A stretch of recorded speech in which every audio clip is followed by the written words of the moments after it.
Hello friends, Radhe Radhe. Welcome to my vlog. कैसे हैं आप सब लोग?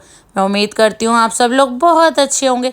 तो आज हॉल को पूरी तरह भैया ने कर दिया है खाली। सोफ़े को एडजस्ट कर दिया है किसी रूम में, कोई किसी रूम में और कुछ कुछ बालकनी में, क्योंकि आज है घर में पूजा। पूजा किस उपलक्ष्य में है? जिन्होंने लास्ट व्लॉग देखा है उनको पता है कि आयुष का है आज बर्थडे। तो दीदी ने संभाली है रसोई का मोर्चा। बना रही हैं आलू गोभी की सब्जी, छोले, पूड़ी, खीर, रायता। तो बज रहे हैं 8:45। विवान तो सुबह ही स्कूल चला गया था क्योंकि उसका है आज एग्ज़ाम। तो मैं चलती हूँ अब ठाकुर जी को नहलाने धुलाने, उनका सुंदर सा श्रृंगार करने, क्योंकि आज है घर में पूजा। और फिर आके मैंने ये कारपेट्स वगैरह बिछा दिया ताकि पंडित जी जब भी आए तो फटाफट से वो पूजा की तैयारी कर ले। साथ ही दीदी बना रही हैं यहाँ पे कसार का प्रसाद, क्योंकि आप सभी को पता है सत्यनारायण की कथा में ये वाला प्रसाद और चरणामृत मेन होता है।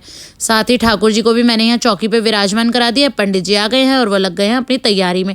और देखिए हमारा द्वार कितना सुंदर लग रहा है। यहाँ पे फूल माला बंधनवार लग जाती है ना, तो बहुत ही सुंदर लगता है। और मंदिर भी खाली नहीं कर सकते, इसलिए गणेश जी, लक्ष्मी जी और हनुमान जी मंदिर में ही विराजमान है और उनको वहीं माला पहना दी गई है। तो यहाँ हो गई है पूजा की तैयारी शुरू। तो आज है आयुष का बर्थडे, तो जो भी पूजा है सारी करेगा आयुष। तो उसने जगा दी है ये जोत और अब शुरू हो जाएगी सत्यनारायण की कथा। तो साथ ही मैं आपको बता दूं, जब हम सत्यनारायण की कथा सुनते हैं तो हम हाथ में थोड़े से चावल ले लेते हैं, और वो चावल हम जब तक अपने हाथ में रखेंगे जब तक कथा संपूर्ण नहीं हो जाती। तो चलिए लेते हैं कथा का आनंद।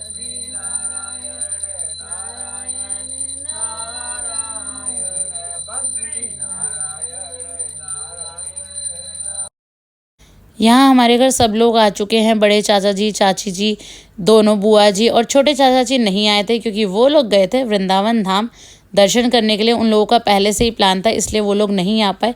तो हम लोग यहाँ आनंद लेते हैं कथा का, और आप भी लीजिए और सुनिए हमारे पंडित जी के द्वारा कथा और कथा का महत्व। मन प्रसन्न हो जाए उस चीज को कहते हैं प्रसाद। और जिस चीज को देख करके मन में अनेकों चीज आने लगे और सामने वाला कह रहा है प्रसाद है, लो जी प्रसाद ले लो बहन जी, और आपने सोचा ऐसा ना हो प्रसाद दूं और मेरे को अनित रह जाए, तो या तो पहले ही हाथ जोड़ दो आप कि नहीं भैया हो गया।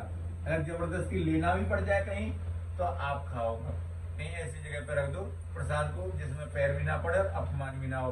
नहीं तो आप जानते हैं कई जगह प्रसाद खाने के बाद में सूटकेस, बैग, सामान सब लेके चले जाए और एक कोने में चुपचाप बैठो रहे आदमी 2-3 दिन तक। कितना भयंकर प्रसाद खिला जाते हैं वो। इसीलिए भगवान ने कहा है कि प्रसाद की पहचान यही है। प्रसाद माने प्रसन्नता, जिस चीज को देख के कहते ना ये तो हमारा पुत्र प्रसाद है। हो गई है कथा, तो अब होगा हवन और उसके बाद होगी आरती। तो यहाँ हवन की तैयारी हो रही है, पंडित जी कर रहे हैं हवन की तैयारी, और आयुष से ही सारी पूजा करा रहे हैं। तो उससे देखिए बच्चों को भी ना सब एक्सपीरियंस होना चाहिए, हर तरह की पूजा पाठ करनी आनी चाहिए। इसीलिए आज आयुष से सारी पूजा कराई जा रही है। और देखिए ये बच्चों के खेल भी चल रहे हैं हमारे साथ साथ, है ना। तो देखिए जब तक हम बच्चों में संस्कार डालेंगे नहीं तो उन्हें कैसे पता चलेगा। तो इसीलिए आज डिसाइड किया था कि सारी पूजा आयुष करेगा।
भगवान की जय।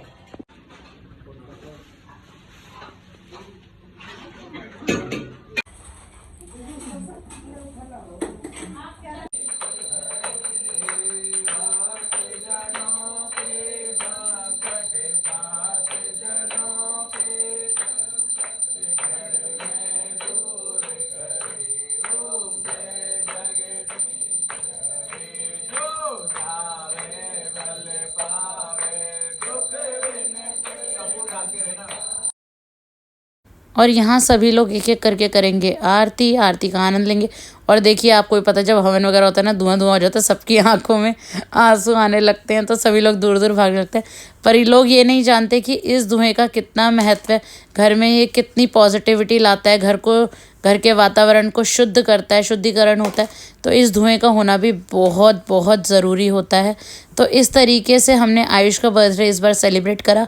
केक कटिंग वगैरह हमने कुछ नहीं करी, सिर्फ और सिर्फ भगवान को याद किया, भगवान की कथा और हवन का आनंद लिया। आप सभी लोग भी, जो लोग ये व्लॉग देख रहे हैं, हमारे बड़े बेटे आयुष को आशीर्वाद दीजिएगा, ब्लेस कीजिएगा उसे, ताकि वो जीवन में बहुत आगे जाए और आगे बहुत तरक्की करे। तो उसी को ब्लेसिंग्स देने के लिए देखिए हमारे सब रिलेटिव्स, नेबर्स सब इकट्ठे हुए थे और सब ने खूब अच्छे से प्रार्थना करी, पूजा पाठ करी। और आप सभी की ब्लेसिंग से हमारे घर पे ये पूजा बहुत अच्छे से संपन्न हो गई।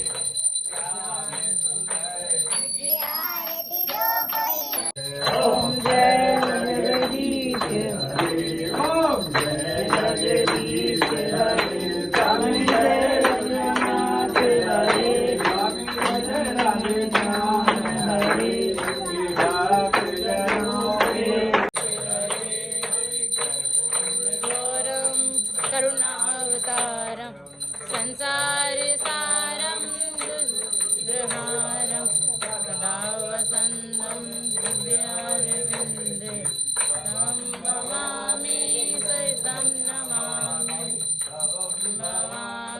सरितं नमामि।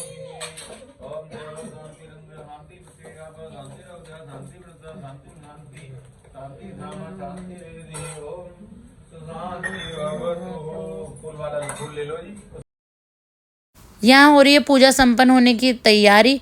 उसके बाद लेंगे पंडित से आशीर्वाद और साथ साथ प्रसाद भी। उसके बाद मैं जाऊँगी ठाकुर जी के लिए थाली लगाने के लिए और हमारे ब्राह्मण देवता को खिलाएंगे खाना। साथ ही जब भी हमारे घर में कोई पूजा होती है तो 2 थाली और निकाली जाती हैं, जो कि हमारे देवी देवताओं के नाम पे और पितरों के नाम पे होती है। तो उन दोनों थाली में थोड़ी थोड़ी दक्षिणा रख के उनको घर की बहन बेटियों को दिया जाता है खाने के लिए। तो आज हमारी दोनों बुआ जी आई हुई हैं और साथ ही मैं आपको बता दूं सोमवती अमावस भी है। इससे अच्छा कोई दिन ही नहीं है ब्राह्मण भोज के लिए, दान के लिए या बहन बेटियों को खिलाने के लिए। तो ये हमारे लिए एक ब्लेसिंग है। तो सबसे पहले इन सबको खिला देते हैं खाना और उसके बाद घर में बाकी जो गेस्ट आए हैं उन सबको भी खाना खिलाएंगे। पूरा परिवार है यहाँ पर और फिर आराम से बैठ के करेंगे खूब सारी बातें। साथ ही मैं बता दूं सुबह से मेरे पेट में बहुत दर्द था, इसलिए मैंने 4 बजे तक कुछ नहीं खाया। उसके बाद विवान के पापा कहने लगे गर्मी बहुत है तो थोड़ा सा ठंडा रायता पी ले। तो मैं यहाँ रायता पी थी। हो गया था संध्या समय, तो मैंने फटाफट से कपड़े से समेट दिया पूरा, क्योंकि देखिए झाड़ू तो लगानी नहीं थी, और ठाकुर जी को उनके स्थान पर दोबारा से विराजमान करा दिया। अब बनाती हूँ शाम की चाय, क्योंकि आयुष और भैया तो चले गए हैं स्त्री 2 देखने। हम लोग ऑलरेडी देखकर आ चुके थे और दीदी को देखने में कोई इंटरेस्ट नहीं था। और देखिए यार बर्तन तो समेटने में आते ही नहीं है। अभी थोड़ी देर पहले ही दीदी ने पूरी रसोई समेटी और अब मैं आई हूँ यहाँ चाय बनाने, तो रसोई की सिंक फिर से भर गई है पूरा समेटने में। तो फटाफट से मैंने डिनर बना लिया। डिनर के लिए मैं सोयाबीन वाले चावल बनाऊंगी, क्योंकि सुबह ही बहुत हैवी खाया था तो किसी का भी हैवी खाने का मन नहीं था। ठाकुर जी को दूध का भोग लगा दूंगी और कुछ मिठाई या फल और रसोई वगैरह सब समेट के करेंगे डिनर आराम से। और मिलेंगे आपसे नेक्स्ट व्लॉग में। Bye bye, take care.